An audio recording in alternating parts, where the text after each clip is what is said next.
Good day everyone. Today we're going to discuss the Medicard sachet cards. Pag sinabi mong sachet cards, ito yung mga prepaid cards natin na ibig sabihin hindi sila comprehensive. So yung iba kasi medyo tight yung budget nila, especially yung mga employees na under government po natin. Meron silang allowance lang na 7K and hindi sila willing na mag-add para makakuha ng mga comprehensive full HMO. So today, quick discussion lang sa mga summary ng benefits ng ating po mga prepaid or sachet cards. So here, as you can see, we have three. We have Health Plus, RxER, My Medicard. So pinakamataas na dito is 3,600, which is My Medicard. So first, we're going to discuss the Health Plus. So Health Plus, this one, for the age, we have, there's no age limit. So this is 1,545, valid na siya for the whole year. And then, pwede lang siyang magamit sa mga Medicard-owned clinics. Anong ibig sabihin nun? Kasi meron tayong tinatawag na freestanding Medicard clinics. Yun po yung mga clinics na pag-aari mismo ni Medicard. Kaya makikita nyo sila, meron silang name sa front ng Medicard clinics po. So meron din po tayong tinatawag na accredited clinics and hospitals ni Medicard. Ito naman yung mga affiliated nating hospitals and clinics. So hindi sila pag-aari ni Medicard, pero may contract si Medicard sa kanila. So this Health Plus, specific lang siya ang magagamit sa Medicard clinics. Inuulit ko po, magagamit lang po itong card na to sa Medicard clinics. Later on, isasend ko sa comment kung para makita nyo kung saan yung mga Medicard clinics namin nationwide. So, again, valid ito for 1 year. Ang mga benefits nito is unlimited consultations. So, kahit everyday ka magpunta doon, magpa-consult ka dito sa mga mentioned na mga doctors, then wala kang babayaran kasi covered siya, unlimited consultations. Wala kang babayaran sa consultations fee po ng doctor, no? And then members also entitled to flat rate of 600 pesos for consultations with specialists such as ENT, ophthalmologists, rehab medicines, medicine physician, etc. It means that kapag hindi siya, kumaga, ibang specialist, bukod doon sa sinabi nating doctor kanina na free consultations, kapag ibang specialist yung pagkokonsultahan mo, like for example, ENT, may flat rate ka naman na babayaran na 600 pesos. So, if ever na talagang regular consultations fee ng doctor is 1,000 for example, no? But because meron kang Health Plus, meron kang card, then 600 lang babayaran mo. And then, ang kagandahan rin nito, meron siyang annual physical exam. So, ibig sabihin nun, meron kang isang beses na pwede ka magpa-schedule sa Medicard clinics para po magpa-physical exam. Kasama nito yung CBC, urinalysis, fecalysis, and X-ray. And then, yung next na benefit niya, 20% discount on all outpatient laboratory diagnostic procedure. So, hindi po free yung ating po laboratories and diagnostic procedure po, no? Kundi meron lang po tayong discount. And then, for the dental care, we have one-time oral prophylaxis and baseline panoramic X-ray that can be availed also in Medicard freestanding clinics with dental services. Meron kang cleaning, prophylaxis or prophylaxis ng isang beses sa isang taon, and then meron ka ring benefit na ma-avail mo tong panoramic X-ray na to, no? So yun lamang po si Health Plus, no? Napakamura lang niya, 1,545 a year. So ang kagandahan nito, kung malapit po kayo sa mga Medicard clinics, talagang affordable po itong card na to. Card naman natin, we called it RxER. So ito po 2,378 a year. So mas mahal siya ng konti doon sa ating pong Health Plus kanina. So, no age limit din siya. Ibig sabihin, kahit anong age po pwede, no? Pwede dito. Pwede rin yung bata. And then, meron siyang mga benefits na pwede lang sa Medicare clinics at meron naman din siyang benefit na pwede siyang gamitin sa mga accredited hospitals and clinics. So, mamaya, i-discuss natin yung mga benefit na pwedeng i-avail or ma-access yung ating po mga accredited hospitals and clinics. So first, ang itong benefit niya. So yung una munang discuss natin, yung pwede lang gamitin sa mga Medicare clinics natin, no? So again, iba po kasi yung Medicare owned clinics at iba rin naman ang access dun sa ating pong mga accredited hospitals and clinics. So itong mga sasabihin ko, first, pwede lang siya sa mga Medicare owned clinics or yung mga Medicare freestanding clinics natin. So, annual physical exam, we have CBC, chest x-ray, urinalysis, general checkup, fecalysis. So, once a year lang po ito, no? And then, unlimited consultation. So, sabi dito, same as Health Plus. Ibig sabihin, yung mga binanggit po natin kanina na doctors, yun lang po ang free natin for consultations, no? And then, for other specialists, meron po tayong flat rate na 600 pesos.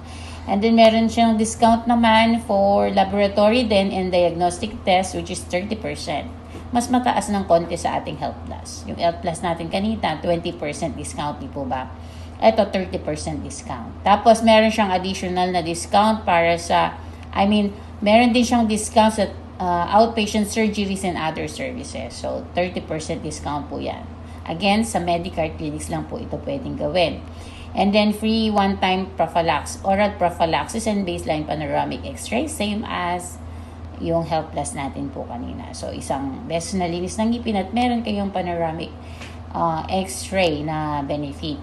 Then, dental consultation. So, yung consultations po ng ating dentist, libre na rin po yan. And then, 30% discount on dental procedures. Like, for example, magpapunat po kayo or magpapasa, meron po kayong 30% discount. And then, yung next na benefit po nito, ito wala to sa Health Plus. Meron siyang outpatient emergency care for trauma cases. Meron siyang annual benefit limit for 20,000 sa loob ng isang taon. So, ano ba itong mga trauma cases natin? Ito po, we have here vehicular accidents and other forms of accident not brought about the member's own negligence or misconduct or not brought about by acts which are against the law of the Philippines. So, ibig sabihin nito, yung vehicular accident, covered po siya, no? Isa siya sa mga trauma cases. Pero meron siyang provision. Ibig sabihin, hindi mo kasalanan. Kasi, mamaya, na-aksidente ka, nagda-drive ka, nung pala, wala ka namang license, o hindi naman registered yung inyo pong sinasakyan. So, may police report po kasi yan. So, malalaman po ni Medicare.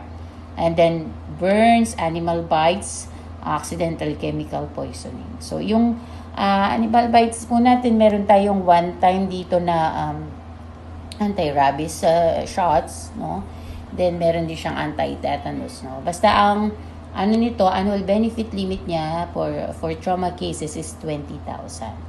Kapag naman, for example, ito kasi pwede siyang gamitin sa Medicare clinics, pwede rin siya sa accredited hospitals and accredited clinics. But, for example, napunta po kayo sa hindi accredited clinics, meron din naman po tayo na reimbursement para po dito. Ayan siya. So, more or less, parehas din siya ng Health Plus, kaya lang dadagdagan siya ng konting discount sa laboratories at meron siyang emergency cases na for trauma cases na merong ABL or annual benefit limit na 20,000. Yan po ang ating RX. Pang third naman natin is, ang name niya is My Medicare. So, ito naman, pwede siyang gamitin sa mga accredited hospitals and clinics, Medicare owned clinics or Medicare freestanding clinics. So, meron itong age limit na from 18 to 65 years old lang po. Diba yung Health Plus kanina at saka RXER, no age limit. Pero ito, 18 to 65 years old lang po ang pwede ditong mag-enroll. So, ang mga benefit nito, so, we have here unlimited consultations with the following specialists. So, again, ito, pwede siyang gamitin sa mga accredited hospitals and clinics. So, kahit malayo tayo sa Medicare clinics, di ba? Maganda rin ito na, for example, kasi may mga nag-a-apply, taga Agusan del Sur, mga Pangasinan, yan kasi wala tayong mga Medicare clinics dyan. Mostly, yung ating po mga Medicare clinics po, nandito po sa Metro Manila. Meron tayong isa sa Pampanga, sa Batangas, sa Cavite, ganyan. Meron tayo sa Cebu, isa, Davao, and Iloilo. So, ito, unlimited consultations siya, no? So, for the whole year, free po ang inyo pong consultation sa mga physicians or doctors na ito. Yung yung ano po natin, yung mga doctors natin, we have family medicine, internal medicine, cardiologist, di ba? Kasi yung cardiologist, wala siya doon sa Health Plus and RxER, di ba? Endocrinologist, pulmonologist, gastroenterologist, and dentist. So, may mga specialist siya na wala doon sa RxCR tsaka po sa ating pong Health Plus. And then, meron din siyang isang beses na oral prophylaxis. So, very straightforward lang naman po yung kanilang benefits. No? At kung mapapansin nyo, yung mga prepaid cards po natin, wala po silang confinement benefit. Kasi mamaya, ang iniisip nyo, ay may HMO ako, so kahit pa-confine ako, libre. Hindi po siya ganun, no? Mga budget-friendly card lang po ito na may specific benefits. Ang mga exclusion niya, yung mga wala po dito sa mga binanggit natin. So, if you're ready to avail, please contact us. Online lang naman po ang ating application. Ang regular natin na processing dito is 5 to 7 working days. But, medyo meron lang akong note na this time kasi dami pong nag-a-apply ng mga teachers, mga government employees dahil dun sa allowance nilang 7K, di po ba? So, maaari pong hanggang 20 days na po ang process ngayon kasi depende po, napakarami po kasi na pinaprocess ngayon ng ating pong company. Hindi lang po ang Medicard, pati iba-ibang HMO po kasi nga may mga deadline po yung mga teachers na kailangan nilang isubmit yung kanilang proof na meron na silang inapplyan na HMO para makuha po nila yung kanilang allowance. So, as long as nakapag-apply na po tayo, kami na po yung bahala mag-follow up po sa ating pong team sa Medicard regarding doon sa inyong digital card, a health agreement, at saka sa inyo pong receipt. If you have more questions, please don't hesitate to contact us. My name is Rica Bautista, Medicard Account Officer under Cortizano Associates.